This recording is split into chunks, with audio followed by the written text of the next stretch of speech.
Breaking news చూస్తున్నాం. ద్రోహి భారతదేశంలో ఉంటూ భారతదేశంలోనే ఇక్కడే తిండి తింటూ ఇక్కడ నీళ్లు తాగుతూ ఇక్కడ బతుకుతూ మన దేశానికి సంబంధించినటువంటి ఆర్మీ ఇన్ఫర్మేషన్ ని పాకిస్తాన్కు చేరవేసినటువంటి ప్రతి ఒక్క దుర్మార్గుడి అంతు తేల్చడం కోసమైనా నిఘా వర్గాలు అంచనా వేస్తున్నాయి. ఎప్పటికప్పుడు పరిస్థితిని తెలుసుకుంటూ ఉన్నాయి, ఇంకా నిఘా కొనసాగిస్తూనే ఉన్నాయి. ఈ నేపథ్యంలోనే పంజాబ్ నుంచి ఒక యూట్యూబర్ జస్బీర్ సింగ్ అనే వాడిని అరెస్ట్ చేశాయి. అయితే ఆ అరెస్ట్ తర్వాత విచారణిస్తుండగా 150 ఫోన్ కాంటాక్ట్లు పాకిస్తాన్కి సంబంధించిన నెంబర్లు ఉన్నాయట. పాకిస్తాన్కి సంబంధించిన 150 మంది కాంటాక్ట్లు ఈ జస్బీర్ సింగ్ అనేటువంటి ద్రోహి దగ్గర ఉన్నాయట. ఈ దుర్మార్గుడు, ఈ నీచ్ కమిన్ కుత్తేగాడు మనకు సంబంధించిన సమాచారాన్ని ఎప్పటికప్పుడు అటువైపుగా చేరవేసే ప్రయత్నం చేశాడు. పాకిస్తాన్కు చెందినటువంటి 150 ఫోన్ నెంబర్లను గుర్తించారట. వాడి ఫోన్లో ఇప్పటికే 6 సార్లు వెళ్ళి వచ్చాడు పాకిస్తాన్కి. 6 సార్లు పాకిస్తాన్కి కుటుంబ సమేతంగా వెళ్ళి వచ్చాడు ఈ జస్బీర్ సింగ్. జాన్ మహల్ పేరుతో యూట్యూబ్ ఛానల్ నిర్వహిస్తున్నటువంటి ఈ జస్బీర్ పాక్ ఐఎస్ఐ ఏజెంట్ డానిష్తో కూడా సత్సంబంధాలు కొనసాగించాడు. డానిష్కు ఇండియా నెంబర్లతో సిమ్ కార్డులు పంపినట్టు తెలుస్తోంది. సో జ్యోతి మల్హోత్రా తరహాలోనే పాక్ ఐఎస్ఐతో జస్బీర్ కూడా సత్సంబంధాలు ఉన్నాయి. ఇద్దరు కలిసే ఫోటోస్ కూడా ఉన్నాయి. ఒకసారి పిక్చర్ ప్లే చేయండి.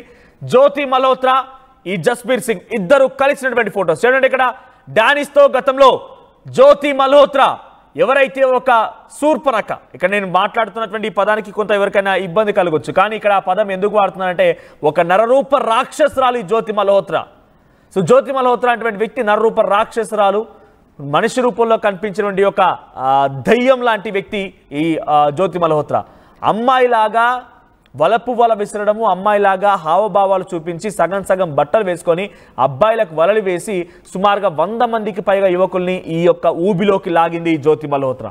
అందరినీ అమాయక ప్రజల్ని మోసగించి బుడిగొట్టించి పాకిస్తాన్కి ఏజెంట్గా మారిపోయి పాకిస్తాన్ ఐఎస్ఐ ఏజెంట్లతో కులుకడం, పాకిస్తాన్ ఐఎస్ఐ ఏజెంట్లో ట్రిప్లకు ఎంజాయ్ చేయడం, హనీమూన్లకు వెళ్ళడం, అటువంటి దుర్మార్గానికి పాల్పడి పెద్ద ఎత్తున ఒక హాట్ టాపిక్గా నిలిచి మన సమాచారం ఆపరేషన్ సింధూర్ జరిగే ఒక రోజు ముందు వరకు కూడా పెద్ద ఎత్తున మన సమాచారం అక్కడికి చేరవేసే ప్రయత్నం చేసింది. ఆ తర్వాత కూడా ఎక్కడెక్కడ బాంబులు మోహరిస్తున్నారు, ఎక్కడెక్కడ రాఫెల్ జెట్స్ యుద్ధ విమానాలు విన్యాసాలు చేస్తున్నాయి, ప్రతి ఇన్ఫర్మేషన్ని ఎప్పటికప్పుడు పాకిస్తాన్ ఐఎస్ఐకి చేరవేసింది. అటువంటి విధంగానే జస్బీర్ సింగ్ కూడా జాన్ మహల్ అనేటువంటి ఒక యూట్యూబ్ ఛానల్ ద్వారా టూరిస్ట్గానే ఒక ఎక్స్ప్లోరర్గా వీడియోలు చేస్తున్నటువంటి జాన్ మహల్ పేరుతో ఈ జస్బీర్ సింగ్ కూడా అటువంటి దుర్మార్గానికి పాల్పడ్డాడు. ప్రస్తుతం జ్యోతి మల్హోత్రాతో సత్సంబంధాల విషయం పైన, పాకిస్తాన్ ఐఎస్ఐ ఏజెంట్తో సత్సంబంధాల విషయం పైన భారత నిఘా వర్గాలు ఆయన అరెస్ట్ చేశాయి. అరెస్ట్ చేసి విచారిస్తుండగా 150 ఫోన్ నెంబర్లు, 1 కాదు 2 కాదు 150 ఫోన్ నెంబర్లు పాకిస్తాన్కి సంబంధించినటువంటి ఆ వ్యక్తుల యొక్క ఫోన్ నెంబర్లు తన దగ్గర ఉన్నాయట. వాటిని గుర్తించారట. డానిష్కి ఏకంగా సిమ్ కార్డులను, ఇండియన్ సిమ్ కార్డులు అందించాను నేనే అని చెప్పి జస్బీర్ సింగ్ ఒప్పుకున్నాడట.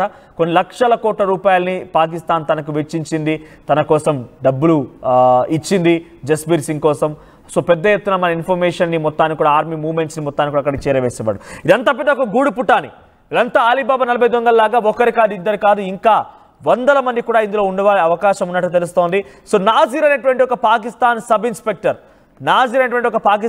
ఇన్స్పెక్టర్ ఆ దుర్మార్గుడు పాకిస్తాన్లో తన సర్వీస్ అయిపోయిన తర్వాత యూట్యూబ్ ఛానల్ ఓపెన్ చేశారు. ఒక ట్రావెల్ బ్లాగర్ లాగానే యూట్యూబర్గా మారిపోయాడు. తన భార్య నౌషబా షెహనాజ్.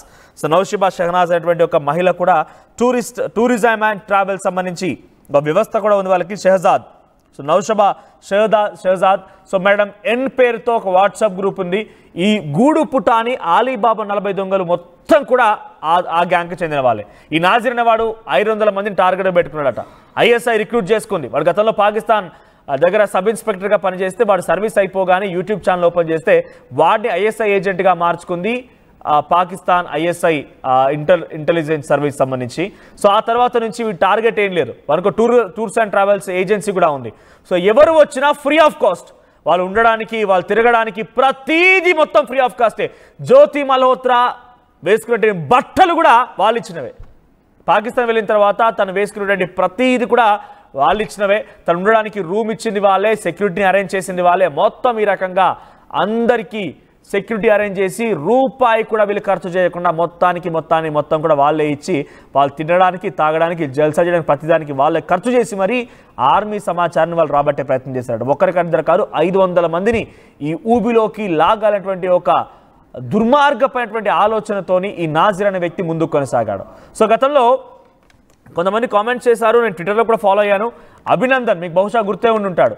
సో ఆపరేషన్ సింధూర్ కంటే ముందు గతంలో ఒక సర్జికల్ స్ట్రైక్కి తెరలేపాం, Balakot surgical strike. So Balakot surgical strike తర్వాత అభినందన్ అనేటువంటి మన ఆర్మీ జవాన్ ఒకరు పాకిస్తాన్ అదుపులో తీసుకున్నారు, పాకిస్తాన్ దగ్గర చిక్కుకుపోయాడు. ఆ తర్వాత ఆయన్ని తిరిగి భారత్కి అప్పగించారు. అయితే భారత్కి అప్పగించే క్రమంలో ఈ నౌషబా షహరాజ్ అనేటువంటి ఈ మహిళ ఎవరైతే నాజీర్ అనేటువంటి Pakistan sub inspector, YouTuber, ISI ఏజెంట్గా మారిపోయి భారతీయులని యూబీలోకి లాగేటువంటి దుశ్చర్యకు పాల్పడ్డాడో వాడి భార్య అభినందన్ని మనకు అప్పగించే క్రమంలో ఆ ఫోటోలో ఆ విజువల్లో అక్కడ కనిపించిందట.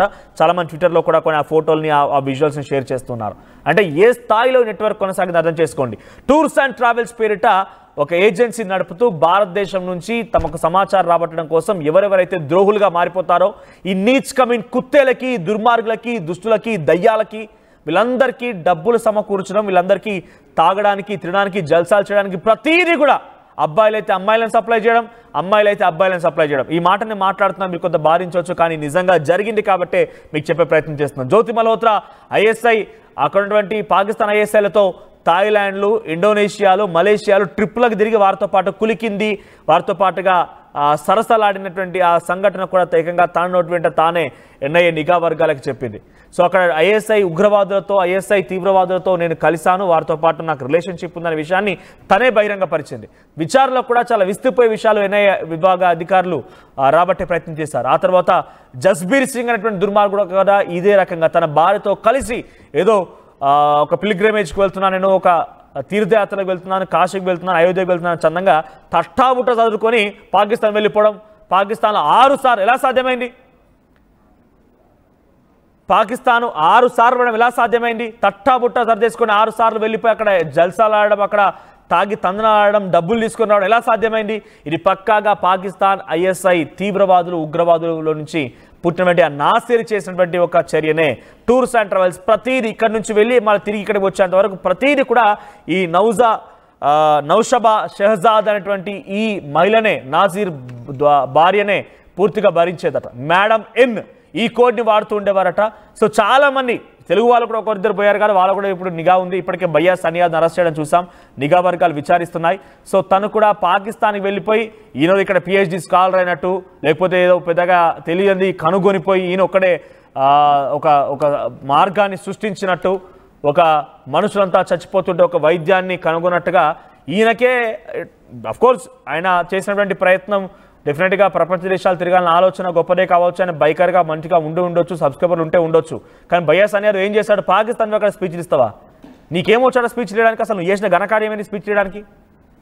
నీ అవసరం కోసం నీకు డబ్బులు వస్తున్నాయి, నువ్వు ఖాళీగా ఏం చేయడం లేదు కదా. డెఫినెట్గా సాహసోపేతమైన చర్య నువ్వు చేసేది, కానీ దానికి తగ్గట్టుగా నీకు వ్యూస్ చూడడం వల్ల డబ్బులు కూడా వస్తున్నాయి. బెట్టింగ్లో ఊబిలో కూరుకుపోయావు, బెట్టింగ్ల ద్వారా అనేక మంది ప్రాణాలు కోల్పోయారు. నువ్వు చేసే బెట్టింగ్ ప్రమోషన్ల ద్వారా చాలా మంది మరణించారు కూడా. ఆ తర్వాత భయ్యా సనియార్ ఏం చేశాడు? పోయి పాకిస్తాన్ వెళ్ళిపోయి అక్కడ స్పీచ్ ఇస్తున్నాడు, ఏదో యూనివర్సిటీలో సెమినార్లో పాల్గొన్నాడట. నువ్వేం చదువుకున్నావు అసలు తెలియదు, బహుశా నాకైతే తెలియదు నువ్వేం చదువుకున్నావు అనేది. నువ్వు అక్కడ పాకిస్తాన్ పోయి నువ్వేం పెద్ద ఉద్ధరించారు అక్కడ స్పీచ్ చూడమైంది. సో ఇటువంటి చాలామంది కూడా ఈ ఊబిలో ఇరుక్కున్నారు. మేడం ఏందనేటువంటి ఒక కోడ్తో ఎప్పటికప్పుడు వీళ్ళందరి మధ్య కమ్యూనికేషన్ ఉండేదట. జ్యోతి మల్హోత్రా, జస్బీర్ సింగ్, ఆ తర్వాత ఇంకొక వ్యక్తి, వీళ్ళందరూ కూడా కమ్యూనికేట్ అవుతూ ఉండేవారట. సో ఎప్పటికప్పుడు షెహజాద్ అనేటువంటి ఈ మేడం ఎన్ అనేటువంటి కోడ్తోని వాళ్ళు కమ్యూనికేట్ అవ్వడం, ఎప్పుడు వెళ్ళాలి, ఎలా వెళ్ళాలి, ఏ ఇన్ఫర్మేషన్ ఎక్కడ చేరవేయాలి, ఎక్కడి నుంచి ఎక్కడ ఇన్ఫర్మేషన్ రావాలి, మన మధ్య ఎటువంటి రిలేషన్షిప్ ఉండాలి, ఎటువంటి విధంగా మనం డబ్బులు సమకూర్చుకోవాలి, ఇదంతా కూడా ఒక ప్రీ ప్లాన్డ్గా పక్కా ప్రణాళికాబద్ధంగా జరిగిందట.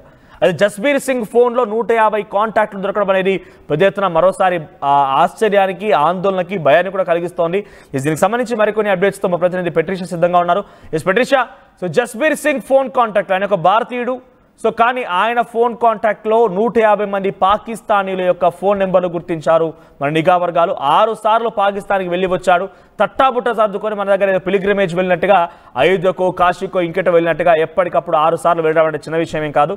సో ప్రజెంట్ జస్బీర్ సింగ్ తర్వాత ఇంకెవరెవరి పేరు తెర మీదకి వచ్చే అవకాశం ఉంది? మేడం ఎన్ పేరుతో 500 మందికి టార్గెట్ పెట్టుకున్నారు నాసిర్ అనేటువంటి ఐఎస్ఐ ఏజెంట్. సో ఎంత మేర సక్సెస్ అయ్యే అవకాశం ఉంది, ఇంకెంతమంది విచారించని చెప్తారు? గూఢచర్యం కేసులో అరెస్ట్ అయిన Punjab YouTuber Jaspreet Singh YouTube blogs చేస్తూ ఉంటాడు. ఒకవైపు పర్సనల్ బ్లాగ్సే కాకుండా ట్రావెలింగ్ బ్లాగ్స్ కూడా చేస్తుంటాడని కూడా తెలుస్తుంది. జస్ప్రీత్ సింగ్ తో కూడా అనేక మంది ఐఎస్ఐ గ్రూప్లతో కూడా అతనికి కనెక్షన్ ఉంది. గూఢచారి నుంచి ఇక్కడున్న సమాచారం అంతా కూడా అక్కడికి యూట్యూబ్ ద్వారా వీడియోస్ ద్వారా చేరేస్తున్నారని కూడా తెలుస్తుంది. దాదాపు 150 వరకు ఫోన్ నంబర్స్ అన్ని కూడా పాక్ కి సంబంధించిన నంబర్స్ అన్ని కూడా జస్బీర్ ఫోన్ లో అయితే ఉన్నాయని కూడా అధికారులు గుర్తించారు. మరోవైపు 6 సార్లు పాకిస్తాన్ విజిట్ అయ్యాడని కూడా తెలుస్తుంది. పాక్ ఐఎస్ఐ ఏజెంట్లతోని దగ్గర సంబంధాలు ఉన్నాయి. వీళ్ళందరూ కూడా సోషల్ మీడియాలో వాళ్ళతో టచ్ ఉండడం, చాట్ చేయడం ఇవన్నీ కూడా ఉంటాయి. అదే కాకుండా ఇండియా నుంచి అక్కడికి పాక్ కి ఇండియన్ సిమ్ నంబర్ కూడా పంపించారంటూ కూడా అధికారులు గుర్తు తెచ్చిన పరిస్థితి కనిపిస్తుంది. మరోవైపు కూడా జ్యోతి మల్హోత్రా లాగానే సేమ్ టు సేమ్ ఏదైతే బ్లాగ్స్ చేస్తూ ఇక్కడున్న లొకేషన్స్ అన్ని కూడా చూపిస్తూ వాళ్ళకి ఈజీగా ఐడెంటిఫై చేయడానికి, మరోవైపు ఏదన్నా వాళ్ళు కుట్రకోణం చేయడానికి కానీ లేకపోతే బాంబ్ బ్లాస్ట్లకు కూడా హైదరాబాద్ లో కొద్ది రోజుల క్రితం ప్రయత్నించారు. ఇవంతా కూడా బయాసాని యాదవ్ కూడా అదే తరహాలో ఎవరికి చెప్పకుండా పాక్ పూర్తిగా చూసుకుంటే పాక్ లో కూడా వీళ్ళు మీటింగ్స్ అటెండ్ కావడం, ఆ తర్వాత ఇక్కడ ఉన్న సంబంధంకి ఏదైతే సిచ్యువేషన్ కానీ లేకపోతే ప్రధానంగా చూసుకుంటే లొకాలిటీస్ కూడా యూట్యూబ్ ద్వారా వీళ్ళు అక్కడున్న వ్యక్తులకి చూపించడం మెయిన్ పాయింట్స్. అంటే పలు హైదరాబాద్ లో ఉన్న సెన్సిటివ్ ఏరియాసే కానీ లేకపోతే పక్కన పరిసర ప్రాంతం కానీ ఇవన్నీ కూడా వ్లాగింగ్ చేస్తూ వాళ్ళకి ఈజీగా సమాచారం చేరవేస్తున్నారు. అదే కాకుండా గూఢచారిగా పనిచేస్తూ ఐఎస్ఐలతోని దగ్గర సంబంధాలు పెట్టుకోవడం, సోషల్ మీడియాలో చాట్ చేయడం, మొత్తం మీద కూడా విప్లవం లాంటి మీటింగ్ లో అటెండ్ కావడం, హేట్రెడ్ అంటే ఇండియాకి హేట్రెడ్ వచ్చే మీటింగ్స్ ఏవైతే ఉంటాయో అవన్నీ కూడా పాకిస్తాన్ ఇవన్నీ ఒకే ఎత్తు అయితే ఇదంతా ఒక గూడు పుటాని అలీబాబా 40 దొంగల్లాగా నాజీర్ అనేటువంటి ఒక మాజీ పోలీస్ సబ్ ఇన్స్పెక్టర్ పాకిస్తాన్ లో పనిచేసిన వాడు కూడా యూట్యూబర్ గా మారిపోతే వాడి ఐఎస్ఐ హైర్ చేసుకుంది. సో వాడి టార్గెట్ 500 మంది యూట్యూబర్లు లేదా 500 మంది భారతీయులు తమకు ఎప్పటికప్పుడు సమాచారం ఇవ్వడం కోసం రెడీ చేయడమే వీడి బాధ్యత. సో ఇంకా ఎంతమంది ఉండే అవకాశం ఉంది? బయాసాని యాదవ్ లాంటి వాళ్ళు ఎంతమంది అరెస్ట్ కావచ్చు, ఎంతమంది విచారించవచ్చు, ఎటువంటి సినారీ ఉండబోతోంది? ఈ ఐఎస్ఐ తీవ్రవాదుల గ్రూప్లంతా కూడా ప్రధానంగా టార్గెట్ చేస్తున్నారు యూట్యూబర్స్. ఈ యూట్యూబర్స్ అంతా కూడా ఈజీ యాక్సెస్ ఉంటుంది, వాళ్ళకి బ్లాగింగ్ పైన ఇంట్రెస్ట్. ఎవరైతే ఆల్రెడీ యూట్యూబ్ ఎస్టాబ్లిష్ చేసిన వాళ్ళు ఉంటారో ట్రావెలింగ్ బాగా కానీ చాలా ఎక్కువ ఓవర్గా ట్రావెల్ చేయడము, ట్రావెల్ మీద ఉన్న ప్యాషనేట్తో ఉన్న వాళ్ళందరినీ కూడా వీళ్ళు సెలెక్ట్ చేసి ఆ తర్వాత వీళ్ళతో పనులు చేపించుకునే ప్రయత్నం చేస్తున్నారు. మరోవైపు జ్యోతి మల్హోత్రా చూస్తే కూడా హనీ ట్రాప్ అంటే ఎవరెవరితోనైతే మాట్లాడాలో మంచిగా వయ్యారంగా మాట్లాడుకుంటూ హనీ ట్రాప్ చేస్తున్న జ్యోతి మల్హోత్రా స్టోరీ మనందరికీ తెలిసిందే. సేమ్ జస్బీర్ సింగ్ కూడా అదే తరహాగా ఇక్కడ ఉన్న లొకేషన్స్ అన్ని చూపించడం, అదే కాకుండా 150 మెంబర్స్ వరకు జస్బీర్ సింగ్ ఫోన్ లో కూడా అనేక మంది పాకిస్తాన్ మిత్రులతోని స్నేహం ఉన్నట్టు, ఐఎస్ఐ గ్రూప్స్ తో సోషల్ మీడియాలో యాక్టివ్ ఉన్నట్టు కూడా పూర్తిగా అయితే తెలుస్తుంది. రైట్, ప్రజెంట్ ఇంకా ఎంతమంది పైన నిఘాలు కొనసాగుతున్నాయి? చాలా మంది కూడా ఈ కామెంట్స్ లో అప్పుడప్పుడు పెడుతూ ఉంటారు. సో అటువంటి వారిపై నిఘా కొనసాగే అవకాశం ఉంది. ఎందుకంటే అంతా కూడా ఇక్కడే ఉంటూ మన భాష అర్థమై తెలుగు రాష్ట్రాల ప్రజలకి, తెలుగు రాష్ట్రాల్లో ఇంకా కూడా పాకిస్తాన్ మద్దతుగా ఎవరైతే కామెంట్స్ పెడుతున్నారో అటువంటి వాళ్ళపైన వాళ్ళ ఐపీ అడ్రస్లపై నిఘా ఉండే అవకాశం ఉందా? అంటే నిఘా వర్గాలు ఎంత లోతుగా ఈ విషయాన్ని పరిశీలిస్తున్నాయి అనుకోవాలి?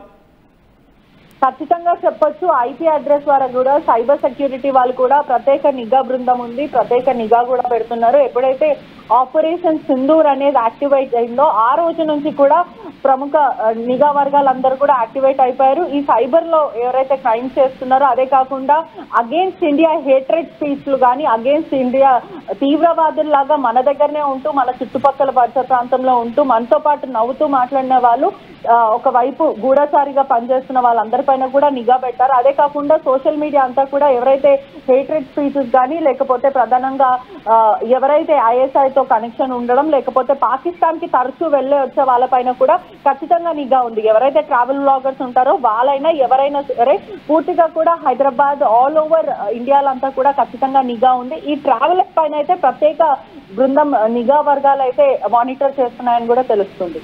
రైట్ పెట్రిషా, సో జస్బీర్ సింగ్ పంజాబ్ రాష్ట్రానికి సంబంధించిన జస్బీర్ సింగ్ యూట్యూబర్ గా పేరొందినటువంటి ఈ వ్యక్తి పక్కాగా జ్యోతి మల్హోత్రా, డానిష్ అటు 6 సార్లుగా పాకిస్తాన్కి వెళ్ళిపోయి మన సమాచారాన్ని అక్కడ లీక్ చేసినటువంటి ఒక ద్రోహిగా ముద్రపెట్టినటువంటి ఇనీచ్ కమిన్ కుత్తేగాడి ఫోన్ పరిశీలిస్తే 150 మంది పాకిస్తాన్ ఉగ్రవాదుల ఫోన్ నెంబర్లు వాడి ఫోన్లో ఉన్నాయట. మరి 150 మందికి ఎప్పుడు కాంటాక్ట్ అయ్యాడు, ఎటువంటి ఇన్ఫర్మేషన్ పాస్ చేశాడు, ఎలా జరిగింది? ఎస్, ఇక్కడ చూడండి, జస్బీర్ సింగ్ పాక్ గూఢాచారి, ఎస్ జస్బీర్ సింగ్, జ్యోతి మల్హోత్రా, వీళ్ళంతా ఒక గూడు పుట్టాని అలీబాబా 40 దొంగల్లాగా వీళ్ళంతా కలిసే ఉంటారు. ఎప్పుడు చూసినా వీళ్ళంతా కలిసే తిరుగుతూ ఉంటారు. మేడం అనేటువంటి ఒక వాట్సాప్ గ్రూప్ ద్వారా ఎప్పటికప్పుడు మన భారతీయుల సమాచారాన్ని పాకిస్తాన్కి చేరవేశారు. ఒక టూర్స్ అండ్ ట్రావెల్స్ ఏజెన్సీని షహజాద్ అనేటువంటి ఒక మహిళ, నాసిర్ అనేటువంటి ఒక పాకిస్తాన్ మాజీ సబ్ ఇన్స్పెక్టర్కి సంబంధించినటువంటి ఆ వ్యక్తి ఐఎస్ఐ ఏజెంట్గా మారిపోతే వాడి భార్య టూర్స్ అండ్ ట్రావెల్స్ ని ఒక ఏజెన్సీ నడిపిస్తోంది. అయితే ఆ సదరు మహిళని 500 మందిని టార్గెట్ చేసింది. ఒక్కరు కాదు, ఇద్దరు కాదు, 500 మంది టార్గెట్ గా ఈ యొక్క గూడు పుట్టాన్ని కొనసాగింది. 500 మందిని ఊబిలోకి లాగాలి, 500 మంది భారతీయులని ఎప్పటికప్పుడు తమ సమాచారాన్ని పాకిస్తాన్కి చేరవేసే విధంగా కొన్ని చర్యలకు అవసరమైతే వీళ్ళని కూడా ఇక్కడ దుర్మార్గమైనటువంటి చర్యలకి, దాడులకి ప్రేరేపించేటువంటి ఒక ఆలోచన కూడా ఆ షహజాద్ మేడం ఏంటనేటువంటి ఆ దుర్మార్గురాలు ప్రయత్నం చేసినట్టు తెలుస్తోంది. వీళ్ళంతా ఏదో శుద్ధపూసలు కాదు, వీళ్ళంతా కూడా అటువంటి ఆటకే వీళ్ళేదో ఇరుక్కుపోయారు, కూరుకుపోయారు. వీళ్ళంతా పాపం తెలియక అమాయకపులని మనం చెప్పలేం. పక్కాగా విత్ ఫుల్ కాన్షియస్నెస్ అంతా ఈ దుశ్చర్యకు పాల్పడిన ఒక దుర్మార్గమైన ఆలోచనతోనే వీళ్ళంతా ముందుకు వెళ్ళి అక్కడ మన సమాచారం లీక్ చేసే ప్రయత్నం చేశారు. ఓ జస్బీర్ సింగ్, ఓ బయాసన్ యాదవ్, ఓ జ్యోతి మల్హోత్రా. ఇంకా బయాసన్ యాదవ్ విషయంలో ఏం జరిగింది, ఎలాంటిది అనేది మనకి ఇంకా క్లారిటీ లేదు. కానీ ఆయన మాత్రం పాకిస్తాన్ వెళ్ళిపోయి పాకిస్తాన్లో ఒక సెమినార్ అటెండ్ అయిపోయి అక్కడ స్పీచ్ కూడా ఇవ్వడం జరిగింది. మరి ఈ ప్రబుద్ధుడు ఎంత పెద్ద ఎత్తున చేసుకొచ్చాడు మన భారతదేశానికి ఘనతను, అంటే మన తెలుగు వాళ్ళ ఘనతని ఎక్కడక్కడ తీసుకెళ్ళాడంటే మన తెలుగు వాళ్ళలో కూడా ద్రోహులు ఉన్నారనే విషయాన్ని ఈ యొక్క ప్రబుద్ధుడి వల్లే మన పెద్ద ఎత్తున దేశవ్యాప్తంగా చర్చ జరుగుతోంది. బయాసన్ యాదవ్ పాపం ఏదో రైడింగ్ చేస్తున్నాడు, బైక్ పైన డ్రైవ్లు చేస్తున్నాడు, దేశ విదేశాలు తిరుగుతున్నాడు, ఏదో దేశాల పోయి చేస్తున్నాడు, పాపం కష్టపడుతున్నాడు అనుకునే లోపే ఒక్కసారిగా అందరి ఆశల్ని అడియాశలు చేసే విధంగా, అందరినీ ఒక్కసారిగా బుడి కొట్టించే విధంగా బెట్టింగ్ యాప్ల ప్రమోషన్ చేసి బెట్టింగ్ యాప్ల ద్వారా చాలా మంది ప్రాణాలు చేయడమే కాకుండా ఈ పాకిస్తాన్తో కూడా లింకులు ఎవరు ఊహించలేదు. ఈ బయాసన్ యాదవ్కి పాకిస్తాన్తో లింకులు ఉంటాయి ఎవరు ఊహించలేదు. అడికి వెళ్ళి సెమినార్లో స్పీచ్ ఇవ్వడం, ఇటువంటి వాళ్ళు ఇంకా చాలా మందే ఉన్నారట. ఇటువంటి వాళ్ళు ఇంకా చాలా మంది ఉన్నారు. అందరినీ కూడా అరెస్ట్ చేసే అవకాశం ఉంది త్వరలోనే. నిఘా వర్గాలు ఎవరైతే మీరు ఈ లైవ్లో కూడా పిచ్చి పిచ్చిగా మీరంతా బహుశా ఎవరు చూడర్లే ఏమవుతుందిలే అనేటువంటి ఒక అత్యుత్సాహంతో పాకిస్తాన్కి సపోర్ట్గా కామెంట్స్ పెడుతున్నారు, లేకుంటే పోల్లో కూడా దానికి సపోర్ట్గా కామెంట్లో మీరు పార్టిసిపేట్ చేస్తున్నారు. కాబట్టి మీ పైన కూడా నిఘా ఉంది, మీ పైన కూడా నిఘా ఉంది. ఎవరైతే పాకిస్తాన్కి మద్దతుగా ఉన్న ప్రతి ఒక్కరిపై నిఘా ఉంది.